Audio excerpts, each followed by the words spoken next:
অনেকেই আমার কাছে জানতে চাচ্ছিলেন নতুন বাচ্চাদের মুখে কতদিনে খাবার দিই বা ওদের খাবারে কি থাকে। তো হ্যালো এভরিওয়ান, আসসালামু আলাইকুম, কেমন আছেন সবাই? আজকের ভিডিওটি দেখলেই বুঝতে পারবেন যে আমি আমার বাচ্চাদের মুখে কতদিনে খাবার দিই। তো ওদের যখন 30 দিন হয়, মানে 30 দিনের মাথায় আমি ওদের খাবারটা দিই। তো আজকের খাবারে ছিল শুধু চিকেনটা ভালো করে সিদ্ধ করে দেন এটা আমি ভালো করে হাত থেকে ছাড়িয়ে ছাড়িয়ে ছোটো ছোটো টুকরো করে তারপরে ওদের দিই। অনেকে আছে এটা মিক্সারে ব্লেন্ড করে তারপরে দেয়, বাট আমি ওদের এইভাবে দিই কারণ ওদের খেতে কোনো সমস্যা হয় না। আর আমি কিন্তু আমার বাচ্চাদের 30 দিন হলেই তারপরেই দিই। অনেকে আছে দেখবেন যে ছোট ছোট বাচ্চাদের 20 দিনে খাবার দেয়, বাট আমি মনে করি 20 দিনে খাবার দিলে ওদের অনেক ধরনের সমস্যা হয়, হজম হয় না।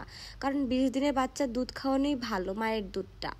তো আপনারাও চেষ্টা করবেন 1 মাস হলে তারপরে খাবারটা চিকেন দিবেন। শুধু চিকেনের সাথে মাঝে মধ্যে যখন 2 মাস হবে তখন একটু আলু দিতে পারেন, বাট তার আগে চিকেন দেওয়াটাই ভালো।